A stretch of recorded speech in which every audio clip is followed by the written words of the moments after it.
So I'm going to speak about equity in energy and climate change and where are we in meeting it in both respects. So internationally, I'm going to try and tie this entire issue of just transitions to what is happening internationally, what's happening in other countries, and then what are the domestic challenges and in what context are we dealing with those domestic challenges? How do these two things basically tie in with each other? And I've specifically emphasized the word equity here because I think in the entire narrative of just transitions, and that narrative has picked up a lot of steam in international negotiations and even at home.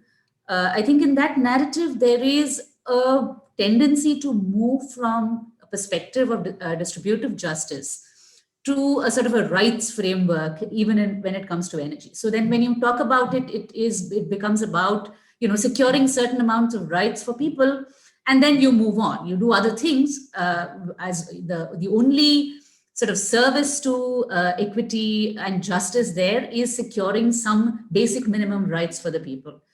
The argument and narrative on equity does not go beyond that, in my opinion. And this is actually there is a lot of evidence in the kind of this and the kind of narratives that have been emerging from the international climate change debates.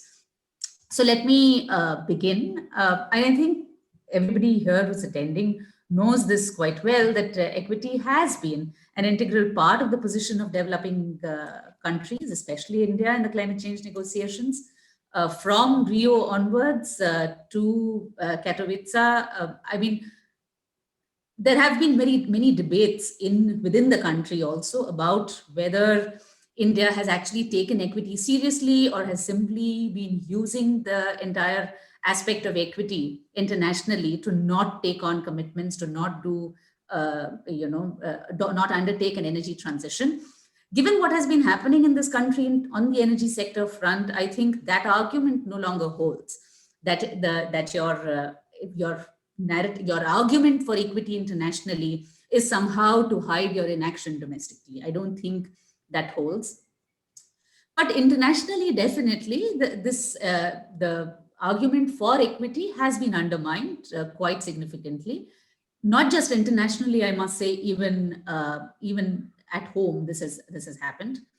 While the focus initially at Rio was on historical responsibility, equity between nations, this is somehow, over a period of time, I think when we were approaching Copenhagen, this became much more about equity within nations as vis-a-vis equity across nations. So, we were asked by multiple actors on this to start thinking about how we deal with equity within the country and not focus so much on equity between nations, because you have many Indias within India and so on. So the Greenhouse Development Rights report came out during this time, a little before that, and then you had the 1 billion emitters paper and a whole lot of other literature on this subject that actually argued for this. Greenpeace published a report on hiding behind the poor and so on.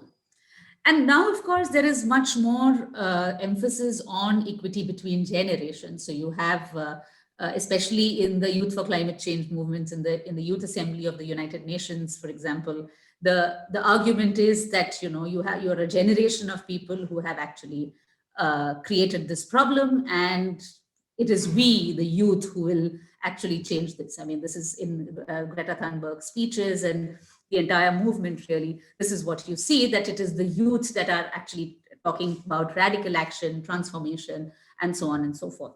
So that becomes more important. And in some sense, I'm not saying that this is universal, but in some sense, the argument for sustainability, that is intergenerational equity, is seen to trump the argument of intragenerational equity between generations. And sometimes that argument is made explicit as well. So, given this sort of movement that we have seen from Rio to Paris and post the ratification of the Paris Agreement, what we saw in the most recent COP, in the last COP, was calls for high ambition alliance, and this was happening at a time when the United Nations, the UNFCCC, had just published a report on the action taken by Annex 1 parties, that's the developed countries, in the last 30 years. So since 1990, what has happened?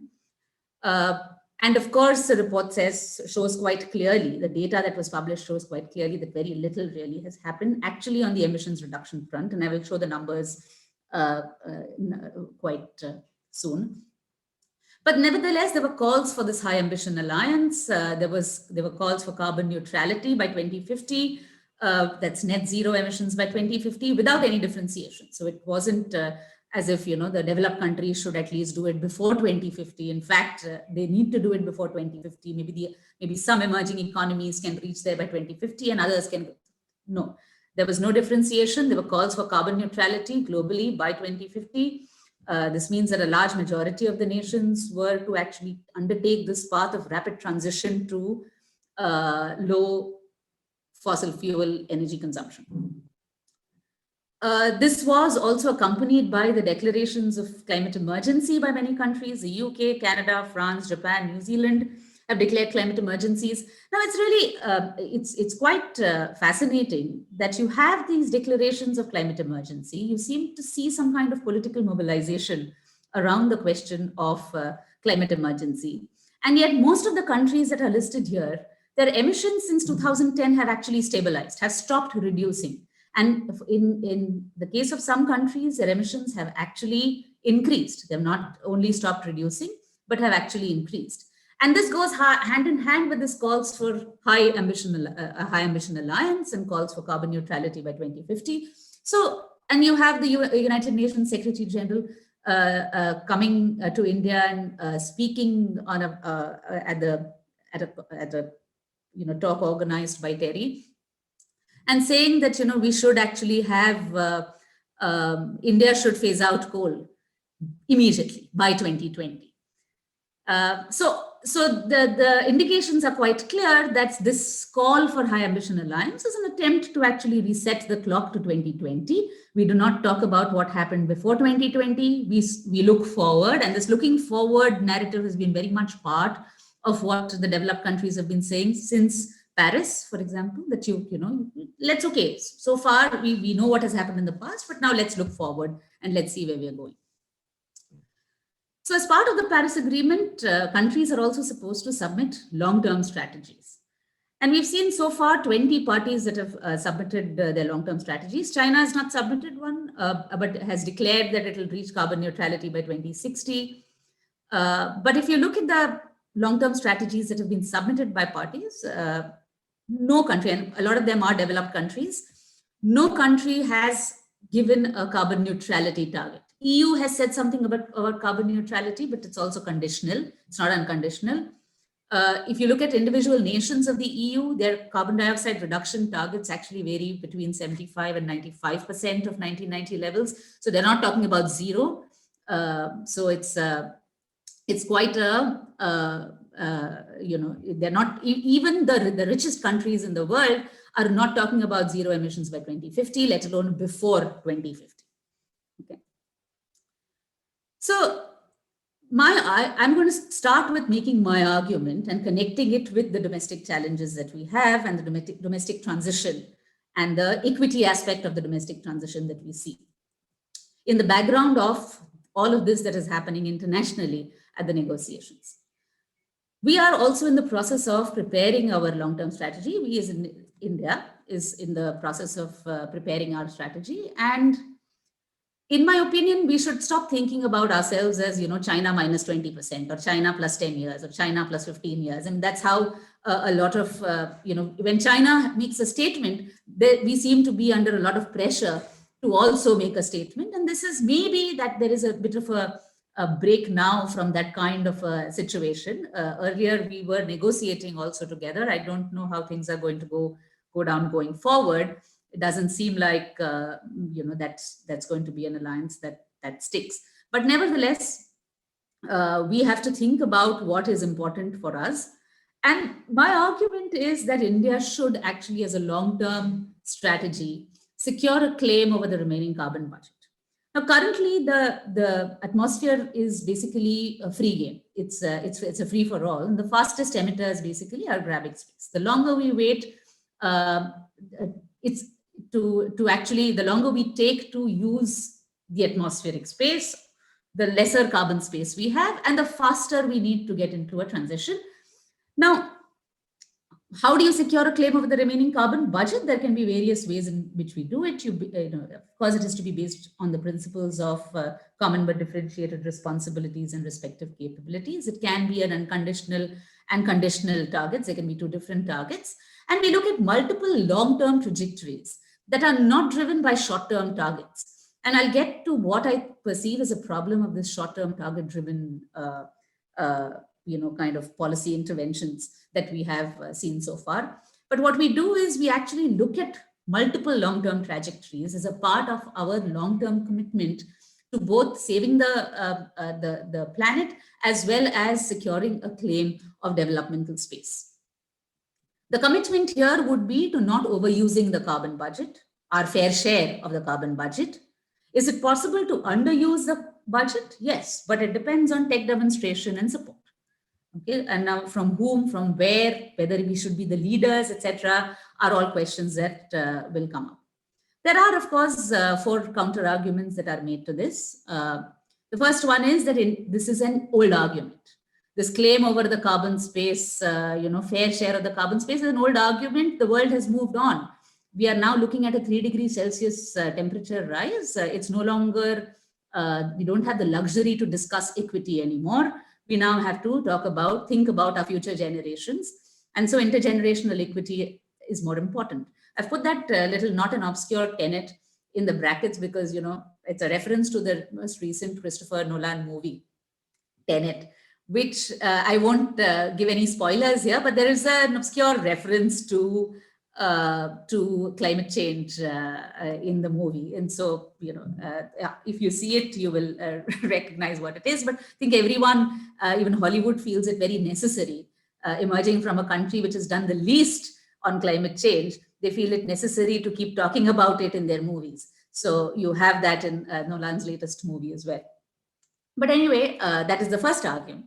The second argument is what we have been hearing since for a few days at the conference as well as what we heard earlier, that cheap tech is now possible. It makes leapfrogging, it allows us to leapfrog. And that there has been tech demonstration by developed countries. Look at Germany, for example, is one of the arguments that is made. And the last one is an old argument, which is rehashed and talks about how it is perverse to ask for a right to pollute. When you say that you want a right to carbon space, you're asking for a right to pollute. It is actually perverse to do so, and therefore, that the argument itself is philosophically speaking weak. So let me respond to some of these arguments. The first argument is that the inter versus intra-generational equity. And this is per capita GDP that I've shown for different sets of countries. What you have at the top are the developed countries. You have the US, EU, Germany, Japan, just some of them. What you have at the bottom are China, Brazil, India, Fiji, Afghanistan is somewhere there. I think it's gone missing in the graph. And what you have at the dotted line there is the world. And there's a huge difference, and that difference has only increased over a period of time. Now we can argue that whether GDP is a good indicator or not, etc., etc.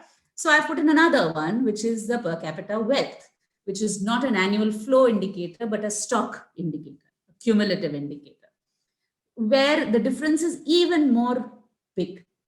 India is at 9,000 USD per person, whereas the US is at 314. So when we talk about people problems and employment problems in the US, and we talk about them in India, when we talk about just transition of coal sector workers in the US, in Poland, in Germany, we're talking about a completely different set of people and problems and circumstances as compared to talking about them in India.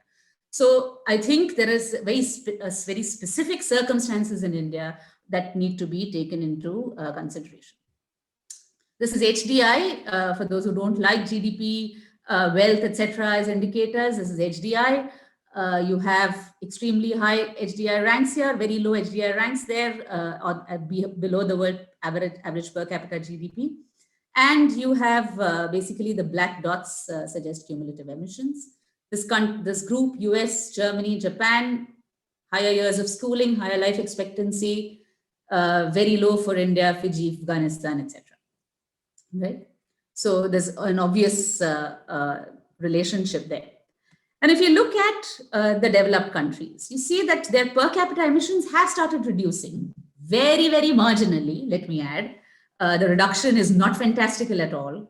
The overall emissions, like I said, have reduced, had started reducing in the 1990s for Europe and after 2005 for the US, but have stabilized now in very few countries. Of course, COVID notwithstanding. You take the COVID year out of the equation, but before that, they've been stabilizing. Especially the post-recession recovery in the global north has led to increase in emissions in many. But even when their populations, the denominator here is stabilizing, you see a reduction happening only at around 25,000 levels of GDP that are around $25,000 per person.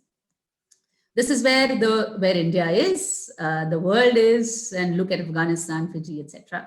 So it's not only India, but a whole lot of other developing countries, less developed countries. One can argue that we've reached a level of green technology availability and costs that can actually now make a transition and a reduction in per capita emissions possible at much lower levels of GDP than they were possible for the developed countries, because they have infrastructure already built, they're trapped into certain ways of consumption, lifestyles, etc., etc. Whereas the developed countries are used to poverty, are used to drudgery, are used to all kinds of things. And so for us, it becomes easier to not even aspire to higher levels of well-being. I mean, in my opinion, that would be really a perverse argument. But even if we assume that you have a reduction potential that at much lower levels of income, how much lower? How much should an income increase to? How much should we be able to? At what time can we actually have a painless transition in our energy sector? And I've shown some of these numbers to actually make a point that intra and intergenerational equity are not unrelated. We have a reproduction of inequity across generations if you don't address inequity within a generation. And we've seen this on multiple fronts in this country. The entire idea of affirmative action is meant to address this.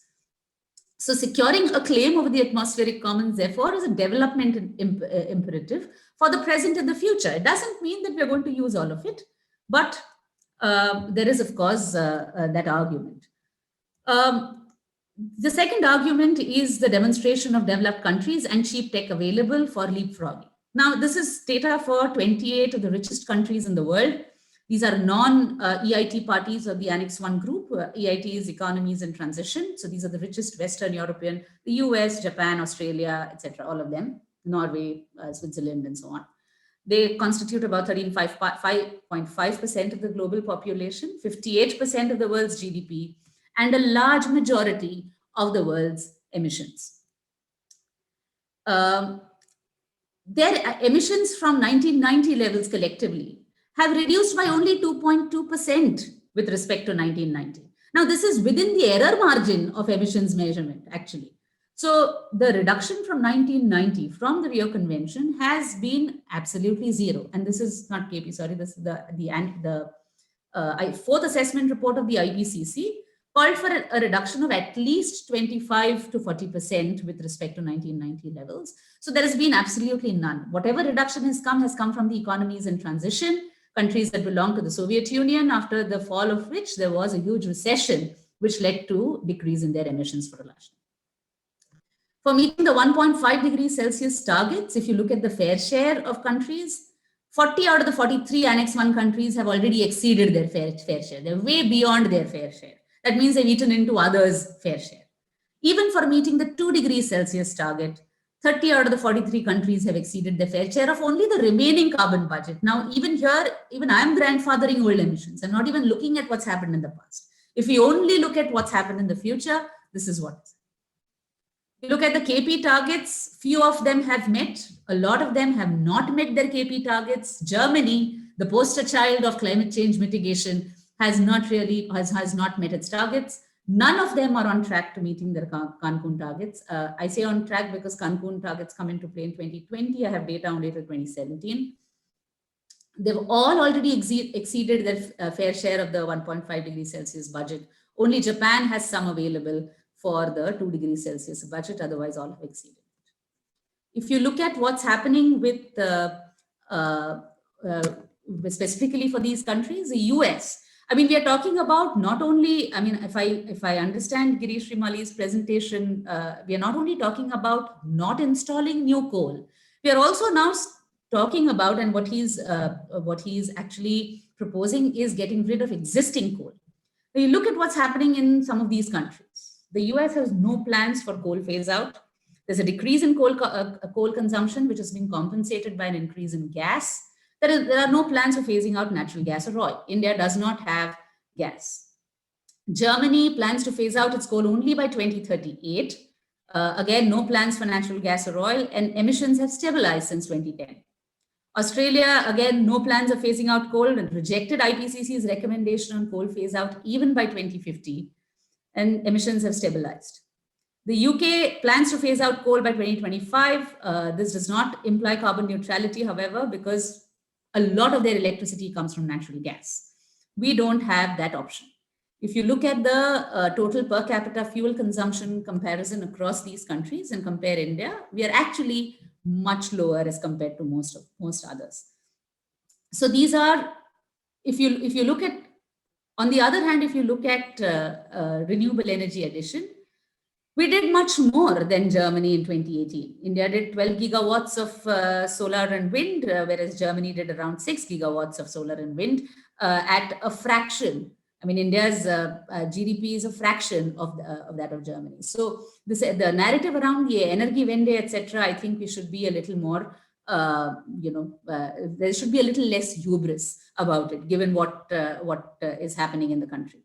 But this high amounts of installation of renewable energy, especially, has not necessarily been a very easy thing. I mean, everybody knows what the controversy in Andhra, but if you look at the 4 states of southern India, and you look at the cost that they're paying for renewable energy, the southern India houses 50% of India's renewable energy capacity. And the additional financial burden, just because they have to absorb all renewable energy that is being generated, is huge. For Andhra Pradesh, it is $350 million just in 2018 alone. Right? If you add the coal cess, there is quite a lot of the cost is this cost is quite high.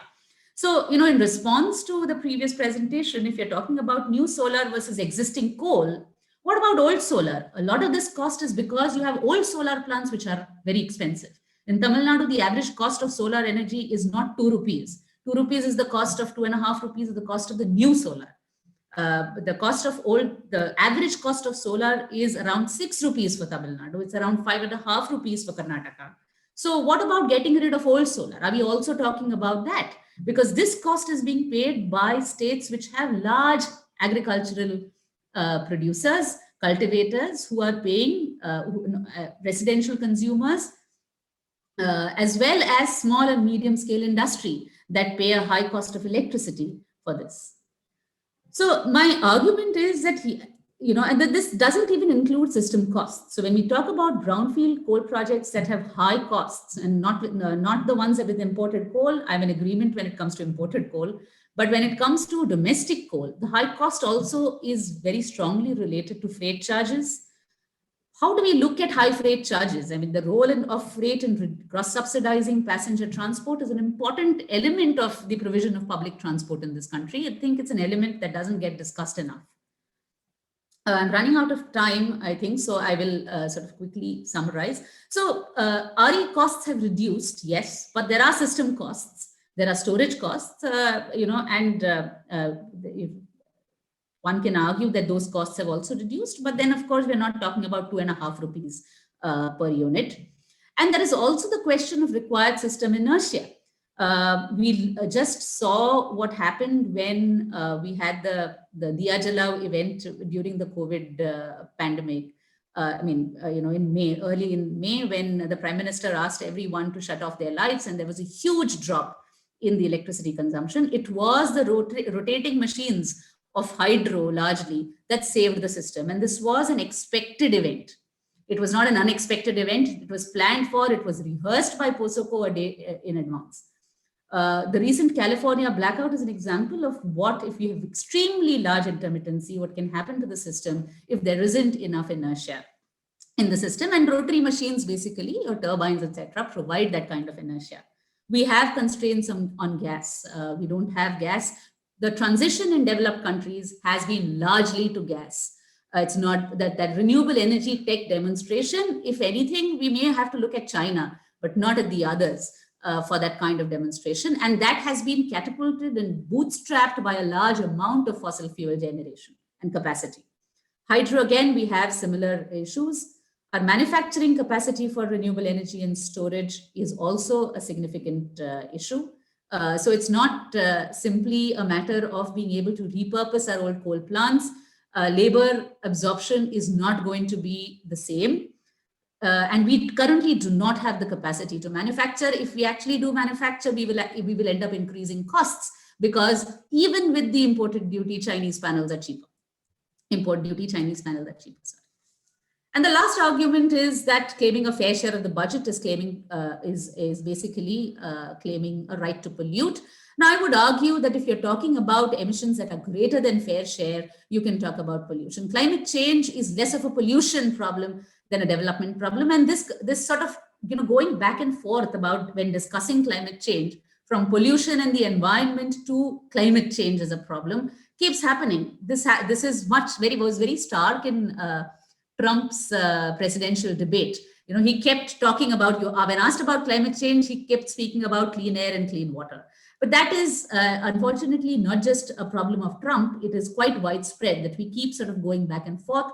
Climate change, with the primary problem of carbon dioxide, which is not a pollutant, is a global environmental and developmental problem, not one of local pollution. So I would say that emissions greater than fair share, yes, it should be thought about as pollution, but less than fair share and necessary. So I'll just very roughly and very quickly, this has been discussed by Ashwini at the beginning, that there are NPAs in the power sector, there are high cost burdens on utilities and consumers. A transition is necessary in the long term, but is it just? So what we need to do, and that's where I go back to my argument, is you need to use your existing resources to the best possible, in the best possible manner to aid a transition. But a transition takes time, it takes institutional change, and it also takes material change in people's lives. You have pushes for energy transition and large disruptive change going hand in hand with a very strong anti-subsidy dogma, saying subsidies are bad, all subsidies populism, or wanting to give subsidies populism. You have the hubris that markets will solve all your problems, that you allow markets to regulate and they will solve all your problems, while there is actually very little evidence that this has happened over a period of time. And there is a lot of, while there is, we talk about equity, etc., we have to reconcile what we talk about in terms of equity internationally and inequity at home. And there is an issue here. While everybody who speaks of RE talks about how it will lead to better equity, because all big plants are inequitable in principle, but RE, because it can be decentralized, it is more equitable. I would say, where is the evidence? In my opinion, and there have been other presentations where I've said this, that it is not given that RE is equivalent to equity, that renewable energy guarantees equity. There isn't evidence, but we have to actually go towards more green forms of energy. How do we do it equitably, right? Not just efficiently. The efficiency seems to be the ongoing the primary obsession of everybody, government, academia, etc., working on this. How do we go about doing our transition equitably is something that we need to think about clearly. And so to secure a claim of on the fair share of the carbon budget shows our commitment to climate science, our commitment to not polluting, that is not exceeding our fair share, allows for some flexibility in policy and implementation, allows us to make mistakes, to experiment, to try different things. allows for development of infrastructure, which also builds our resilience against climate change. And domestically, I think revisiting this target-based policy approach. And this entire thing, we're driven by 175 gigawatts, 450 gigawatts. So then what do? You have to meet 175. You have to do more and more renewable energy. In fact, go to 450. So you change the entire support, entire other political economy. Would you think about resecuring, the debt of coal plants and all of that? So you change the political economy of the power sector so that you meet targets. But why not revisit those targets, especially given that you have a pandemic on your hand? We have a situation where even before the pandemic, the energy sector was in somewhat of a crisis. We had reducing energy demand. Revisit the targets of not just conventional, but renewable as well.